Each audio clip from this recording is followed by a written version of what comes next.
Okay, give me 5 minutes, okay, maybe 10, and I'm going to explain to you the basics of bullet journaling. This is for people who don't know anything about it at the moment and have been wondering what it's all about. I promise you it's really simple and it really could drastically improve your life in terms of your organisation. I am a lawyer in my day job. I also run the Ink Pot with my daughter on the side. I have 3 children, 2 different schools. I'm doing a lot of juggling. I've got 3 dogs, 5 chickens. So to be fair, I appreciate the chickens don't take up much time, and a husband who does. And I have found bullet journaling is an amazing tool and a really simple one for managing your life. And particularly for people who've got a lot going on and they're doing a lot of juggling. So if you give me 5-10 minutes, I'll explain to you how it works, and hopefully you will be a convert too. So you've got your notebook, got your pen, get started, okay? First thing you have to do, very straightforward, is your index, okay? This is going to ensure that you can find anything you put in your journal right through to the end. You know, even if you've got a big book like this one, if you paginate as you go along, you will always be able to find your important pages, and that's really, really critical, because if this goes well, your bullet journal is going to have in it all sorts of things that you will find useful, so that you will stop having lists and post-it notes all over the place, and you will just have everything that you possibly need in one book. Right, so number 1 in your index is your future log. And it will be pages. In this case, I'm going to do it so that it takes up 6 pages, and I'll explain to you how this works in a second. So first entry, future log. So your future log is basically your year at a glance. So high level summary of what's going to happen in the year. Now the important point to note is that you can start your bullet journal at any time, and I'm going to start it in May because we're filming this in May, and I just want to prove the point that you can do that. So obviously the first thing you really need to do when you're starting your journal is make sure that you're paginating all your pages, so that, as I said earlier, you can always find what you're looking for. When I set up my future log, I do it like this, but this is one of the critical points about bullet journaling, is you can do it any way you like. You may not even want to use the future log, but I think it's really handy because, as I say, it gives you a high level view of your year and enables you to think about what you want to do in the year. What I will do is, underneath this section, I will put the sort of key events for May. So not absolutely everything, but the high level stuff, like my son has got exams on the 5th. My husband's birthday is on the 24th. Now, of course, I don't need to write that down because I would never forget that. But that's the idea, that you'd put in all your critical events and do the same for each month. So the next level down, go back to your index. Once you've done your year at a glance or your future log, you then do your month at a glance. So this will be pages 7 to 8, and I'm just going to write May. Now, I know I'm probably sounding a bit like a broken record here, but this, again, is how I do it. Doesn't mean that you have to do it this way, but in theory, again, you're going to have, in this case, 2 pages, but as I say, you could do 1 or you could do more, high-level summary of your month. So it'll be a bit more detailed, obviously, than your year at a glance, and you should be able to put in a bit more detail, because at this point, you'll be generally preparing this a couple of days before you actually get to the month, or at the beginning of the month, and so you have a pretty good idea what you're going to be doing as the month progresses. So you can see what I've done, and what I like to do in my bullet journal is set up the month with all the days of the month on one page, and then on this side I will have my to-do, my list, which is essentially jobs that I need to get done in the month. And by that I really mean jobs that need to get done at some point in the month, but not necessarily on a particular day. And then I might also have a section for goals, which is more aspirational. So it's things that I would like to get done in the month, but I may not get round to it. And then what one has to do is go back to your future log and you look at your month, obviously this is pretty straightforward because we've literally just done this, but you know, later in the year you'll be going back and you probably have forgotten some of the things you've written down, and you get from your future log anything there that you obviously must record in here. So for example, we've got exams coming up, I've got Mark's birthday, and then what I'll do is I'll go into my phone and see what other things I've written down, you know, I've got recorded in my phone that need to get put into my bullet journal. So like, for example, I know I've got a court hearing on the 27th. And obviously I will finish that, which I'm not going to do now because that would be boring. And then, as I say, there will be key things that need to get done here, and it might be that some things absolutely need to get done in the first week, and you could make that clear. But generally, this is a sort of high level. Right, this is what I need to do in May. Now, the next level down is your weekly log, and to be honest, this is, I think, where the magic happens, if I'm honest. So I put it in here. Pages 9 to 10, and I've started it on the 3rd to the 9th. Of course, you always have this with weeks that straddle months, and so you might find that you do a bit of May at the end of the April month before you actually set up your May log. You might do it before, but again, it's entirely up to you. 3 to the 9th of May. Apologies, this really is quite ugly, isn't it? But I mean, that is just to prove the point that this doesn't need to be pretty. So where are we? We're on pages 9 to 10. Now, you generally will set up your weekly just before the start of the week. I tend to do it on a Thursday or Friday of the week before. So as I've said before, there are numerous ways of setting up your weekly, and as I'm going to come on to explain in a moment, you might prefer to do dailies, and I will talk about that in a second, but I'm going to set up for you how I set up my weekly log, and hopefully this will give you an idea of how it is used in practice.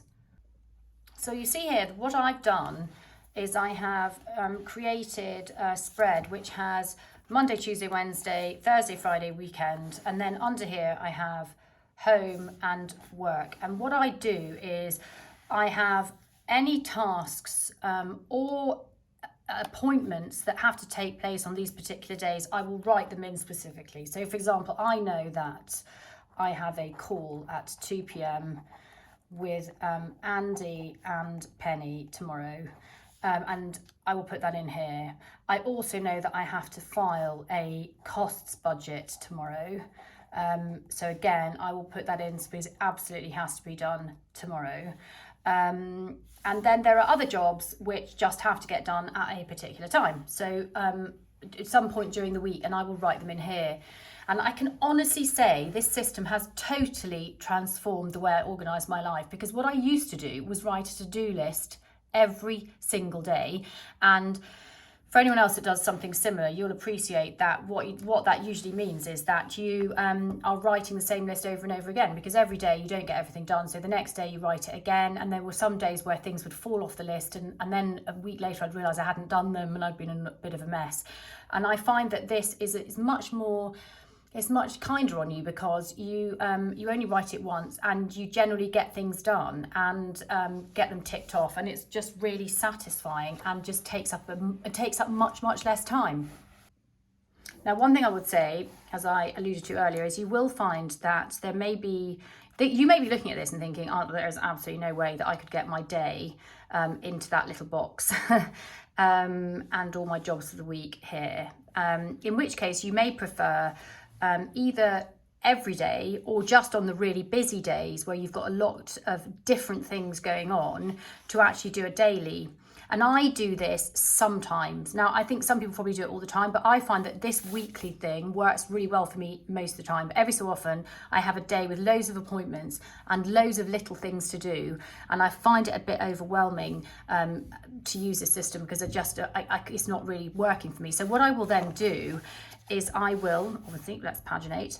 So let's say, for example, that so let's say that's 6. So let's just, by way of example, the 6th of May, Thursday, is just a really big day, and there's loads going on, and so it needs its own special page.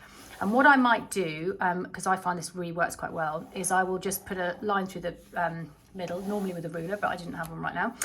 And on this side, I will put a sort of calendar. And on this side, I'll put my to-do list. So what you might find is that you have like 8:30, you have a call, and then at 11, you have another call. When you do this, you can write your jobs here, and you can see, look, you've got a gap here, and you've got a little gap here, and then you've really got quite a big gap here, well, I suppose, depending on how long your lunch takes. And then you can write your to-do list in, potentially even writing it alongside the gaps. And then you have a real sense of how the day is going to progress. Now, as I said a moment ago, you might find that you do this every day. You might find that you only do it on the really busy days. And therefore, you might find that you end up with spare page because, of course, your next weekly log, so I'm going to try and keep this paginated so as to make my point. Your next weekly from the 10th of May, so what's that, the 10th, 17th, is that right? We can check because we have our calendar at the beginning.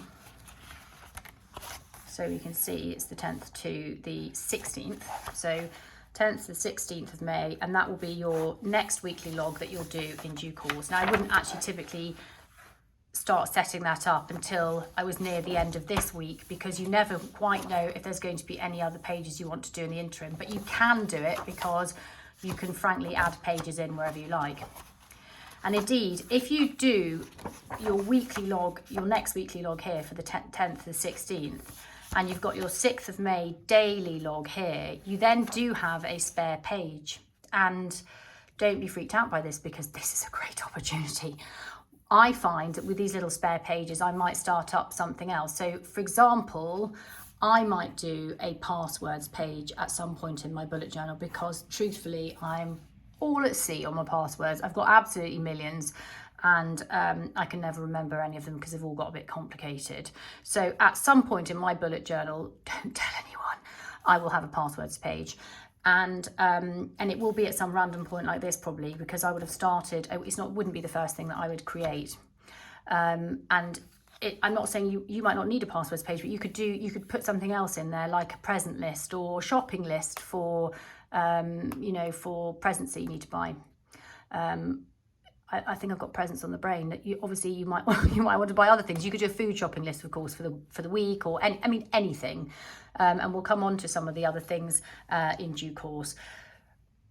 But one of the things that I think this is quite a good example of, actually, the passwords page, in my experience, is something that you come back to quite often. And therefore, what I like to do is mark the page with some washi tape so that it's easy to find. So you'll see on this page, I've got the pink washi tape, which means that when you shut the book, you can find that page really easily. So if it's something that you're going to go back to quite often, that can be really handy. Now, of course, you've paginated it, so it will be in your index, and our journals at least have got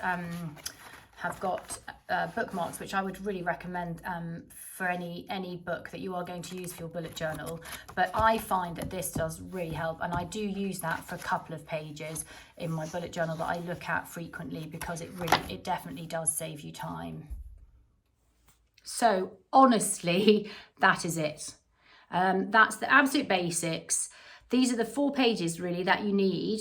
You need your index, and then really it's the weekly log that I think is the linchpin of the whole system that you will use regularly. But I do think the other bits really do help.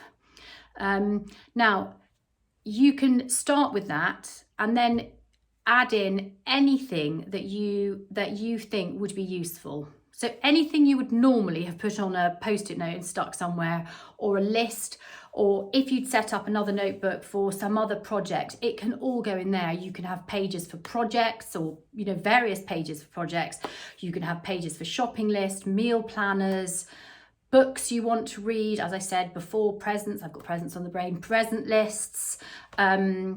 A lot of people use their bullet journals for mood trackers, so track their mood in the month to see if there's any sort of pattern, sleep trackers, exercise trackers. If you want to track, whether you're eating enough fruit and veg, you can put that in.